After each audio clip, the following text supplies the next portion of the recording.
Sometimes On the afternoon of July 18th, 1997, a man was driving down a road surrounded on both sides by trees in a rural part of Wisconsin called Douglas County. There were no other cars on the road, and so this guy was driving pretty fast. And as he rounded this bend in the road, something out the passenger side window on the side of the road in the grass caught his eye. He couldn't tell what it was, but it was a pretty big object, and after he drove right past it, he just couldn't stop thinking about it. Like, whatever it was, it just seemed out of place. And so for whatever reason, this man felt compelled to actually stop and go see what it was. And so he slowed down and parked on the shoulder, he got out, and began walking along the road back in the direction of this object. And as he got closer, he began to see this object again in the shoulder of the road, and it was sort of obscured by grass and other things, so he couldn't see what it was. But as he got closer, he saw the object was pretty big, and it was all white. And as he took a few more steps and got within maybe 20 or 30 feet, he finally got a better look at this object, and he just froze. Because the object was a man wearing all white, a white suit, a white belt, white shoes, all white, and he was laying on the side of the road, just totally motionless. And for a second, the driver thought, maybe this guy is sleeping, but after taking only a few more steps and getting a totally unobstructed view at this guy, he saw there was a gaping hole in this man's chest.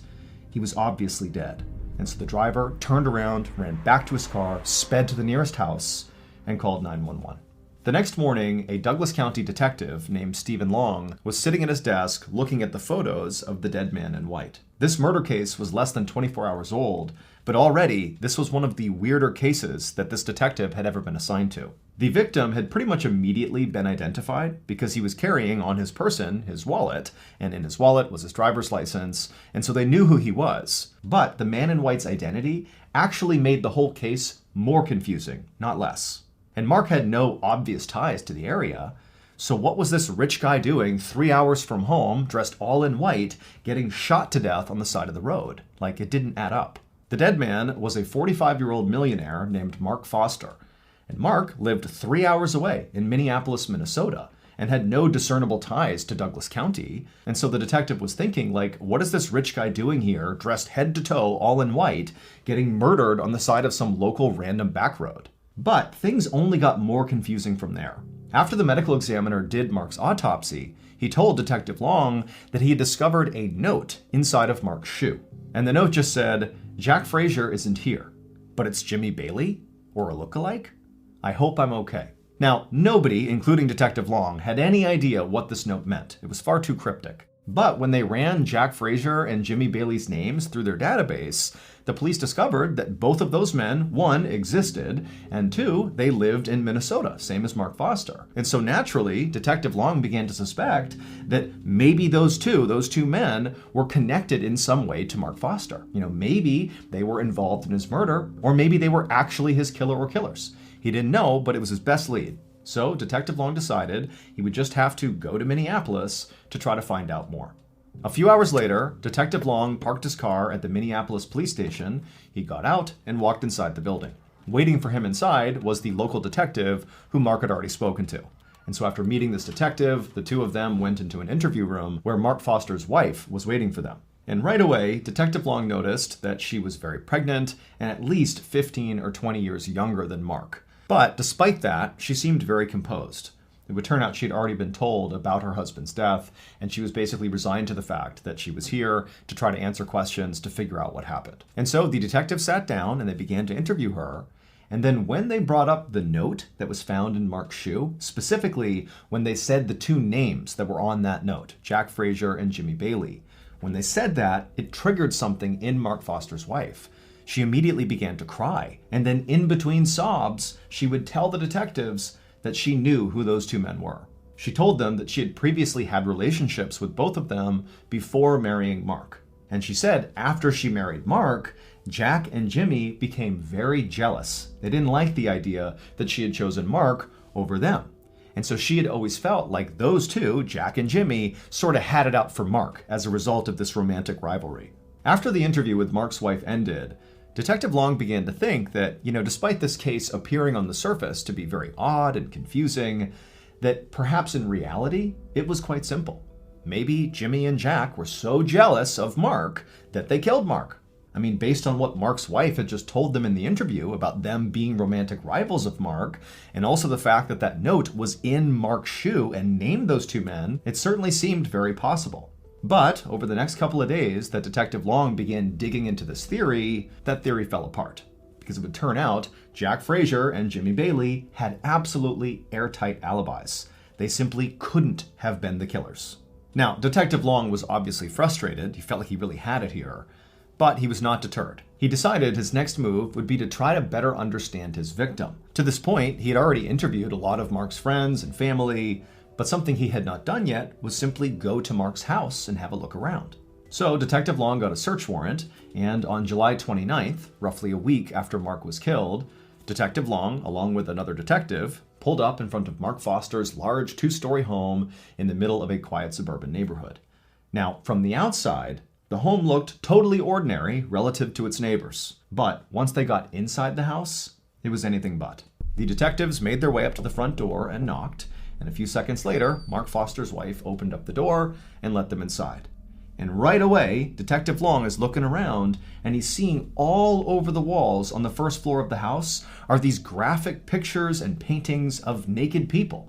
And then in addition to that, on some of the coffee tables and various surfaces on the first floor, right when you walk in, are all these pornographic magazines and books everywhere. And Mark's wife didn't acknowledge any of it. She acted like it was completely normal to have all this stuff right in the front part of your house. And so the two detectives are looking at each other as, Mark's wife is leading them on this tour through the first floor.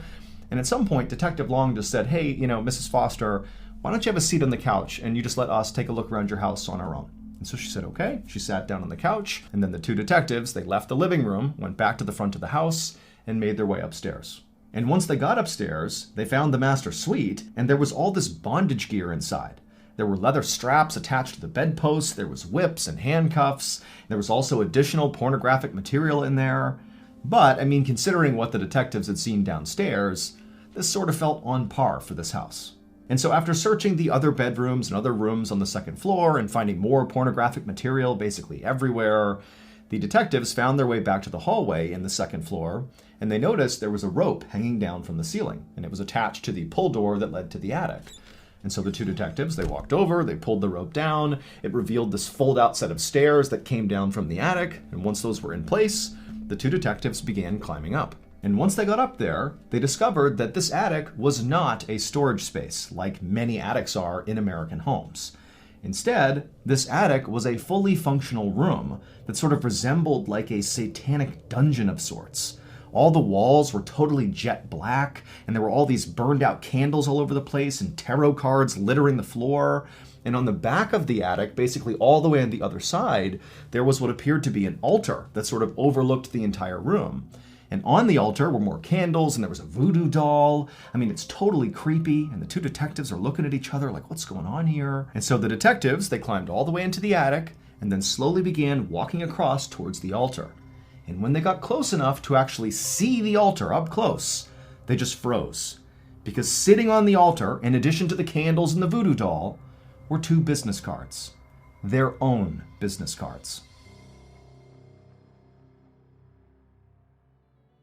Hey, it's Mr. Ballen here, and I am so excited to tell you all about a brand new podcast from Ballen Studios called Redacted, Declassified Mysteries, hosted by the incredible Luke LaManna. From covert government experiments to bizarre assassination attempts, Redacted dives deep into the astonishing true stories of uncovered secrets, lies, and deception within the world's most powerful institutions. Governments and military services around the globe have always cloaked themselves in secrecy. But history shows that when you try too hard to hide something, it only makes people more curious.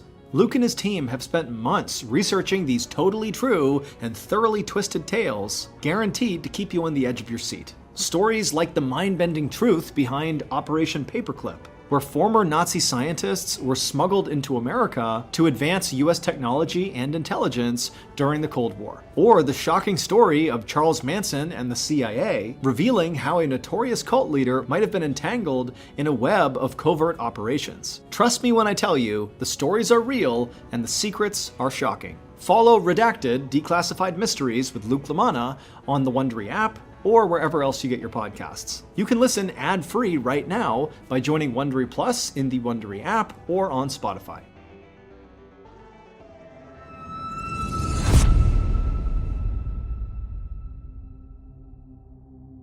Detective Long and his partner immediately went downstairs and confronted Mark's wife about the attic. Like, what's going on up there? Why are our business cards on your altar?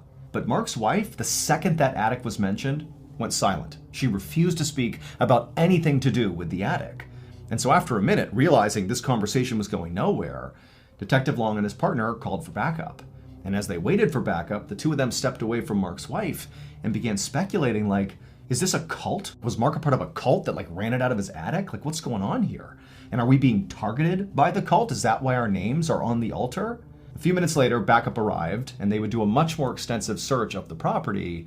But other than finding more pornographic materials and, bondage gear, there really wasn't anything else substantive that connected Mark or his wife to what happened to Mark, or what Mark was even doing in this house. Was he in a cult? They didn't know. And so ultimately, Detective Long and his partner told Mark's wife, who still is being quiet at this point, that she should not leave town because they were going to follow up with her soon. Now, in fairness, Detective Long couldn't tell if Mark's wife was being silent and not talking about what was going on in her house because, she was complicit in some way in what happened to Mark, or if she was maybe being threatened by somebody and she was afraid to talk. They didn't know. But either way, after leaving the property after the search was over, Detective Long and his partner felt like their next move was to try to learn more about cults. They needed a cult expert. And it just so happened there was an occult bookstore very close to Mark's house. And so they decided they would start there. And right away, their decision to go to that bookstore paid dividends, but not how the detectives expected. It would turn out the owner of that bookstore was indeed a cult expert. But much more importantly, and relevant to this case, was that the owner happened to personally know Mark Foster. And he told the detectives that Mark came to his bookstore all the time, and also the owner said he knew a bunch of Mark's friends. And so by the time the detectives left the bookstore, they had learned a little bit about cults, but more importantly, they left with a list of names the owner had given them of known associates of Mark Foster who maybe were involved in whatever was going on in Mark's house. And so maybe they had information about what happened to Mark. The detectives were able to track down everybody on this list very quickly, and they were all young people in their 20s.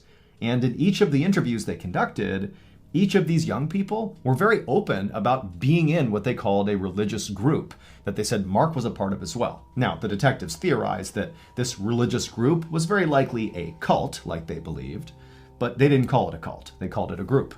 But the detectives didn't let up. They kept pressing these people until eventually a new name surfaced, Greg Freisner. Now, none of these people said Greg was in charge of the cult. Instead, they just sort of said, well, talk to Greg if you want more information about our group. The detectives naturally began to wonder if this Greg person was the cult leader, or maybe he was Mark's killer, or maybe he was both. But regardless, it seemed pretty apparent that they needed to talk to Greg because he might have more information about what happened to Mark. It took a few days, but the detectives were able to track Greg down, and they brought him in for an interview.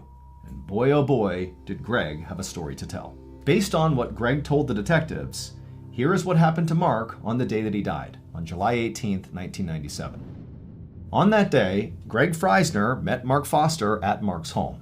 And when Mark came outside, he was dressed head to toe in white, something he would do for special ceremonies. And so Mark, he came down the steps, didn't say a word to Greg. They went to Greg's car. Greg hopped in the driver's seat, and Mark climbed into the back seat. And before long, they took off and began driving northeast. And for hours, these two just drove in total silence. Mark just stared out the window, and Greg focused on driving. The only thing that happened during this multi-hour-long drive was at some point Mark pulled out a piece of paper from his coat pocket and he wrote something on it, and then after staring at it, he kind of smiled and tucked it into his shoe. And then a little bit later, Greg pulled over on the side of the road in Douglas County, Wisconsin, on this random backcountry road. And as soon as they pulled over, again without saying anything, Greg and Mark got out of the car and they went around to the back of the car where the trunk was. And the two men are kind of stretching, it's been a long drive, taking in the scenery. And then before long, Greg pops open the trunk. And in the trunk is a rifle. Neither men have any strong reaction to this. Greg just reaches down, pulls the rifle out, and Mark, calm as can be, just begins walking over to the side of the road, to the shoulder. And then once he got to the shoulder, Greg came over and stood right in front of him and just looked intently into Mark's eyes, looking for the signal. And at some point, after Mark kind of composed himself, he nodded at Greg, at which point Greg raised that rifle, placed the barrel directly on Mark's chest, and fired. Mark crumpled to the ground, and he laid there for a second just moaning horribly, and Greg just stood over him watching until finally Mark went silent and died, at which point Greg casually went back to his car, got inside, and drove home. The only time he stopped was to throw his rifle into a nearby river. But once Greg got home, he was overjoyed because he knew the sacred ritual he had just carried out with Mark had been a total success. It had gone exactly to plan. It would turn out Mark Foster was absolutely a member of that religious group, the cult, if you will. Except he was not just a member. He was the cult's leader. And Mark is the one who orchestrated his own death. However, Mark did not view his death as him actually dying. Quite the opposite. We celebrate life as we celebrate death. Death is nothing to be afraid of.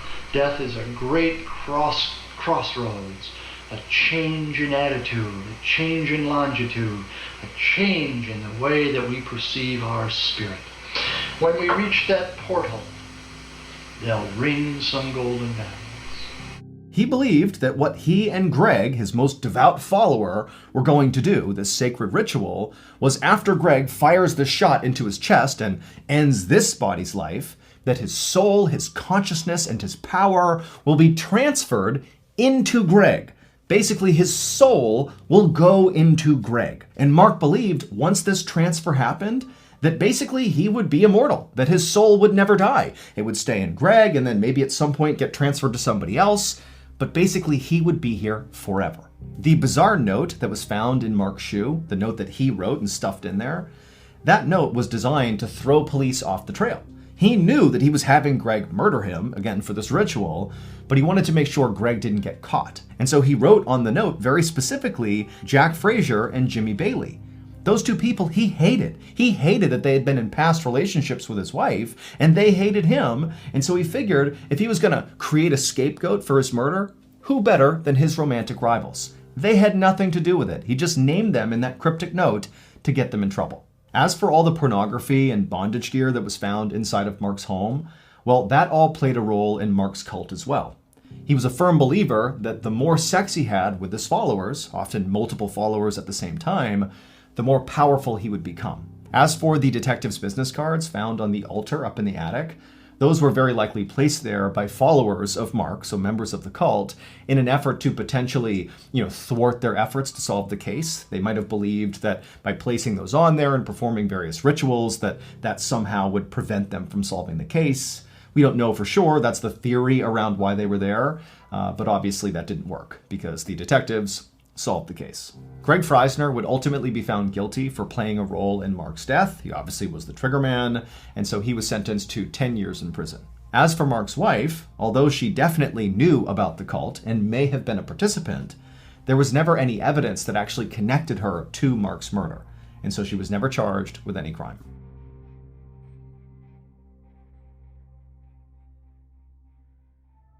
An American submarine, L2, was hurrying to assist a Portuguese freighter, which had been torpedoed near Padstow, when she had encountered UB-65 sitting motionless on the surface. As Lieutenant Augustine Grant prepared to give the order to sink the unsuspecting enemy vessel, he paused momentarily. Through his binoculars, he could see that the German submarine was already listing heavily to one side in the water. He could also make out the shape of a solitary officer standing up on the ship's deck, apparently staring out to sea. Before his excited men had even finished loading their submarine's torpedo tubes, Grant observed UB-65 suddenly shake, violently, as if she had been hit by a huge explosion, before she sank beneath the waves. For the next hour, the American vessel sailed back and forth, searching for survivors, but there were none. The haunted submarine had taken her entire crew down with her to her grave, and almost 90 years would pass before she was ever seen again. So that's going to do it. If you enjoyed today's story and you're looking for more strange, dark, and mysterious content, well, check out all of our Ballen Studios podcasts. We have the Mr. Ballen podcast, Mr. Ballen's Medical Mysteries, Bedtime Stories, Wartime Stories, Run Fool, and our newest show, Redacted. All you have to do is look up Ballen Studios on whichever podcast platform you prefer, and there you go. You have hundreds of hours of strange, dark, and mysterious content to binge. Thank you all very much. Until next time, see ya.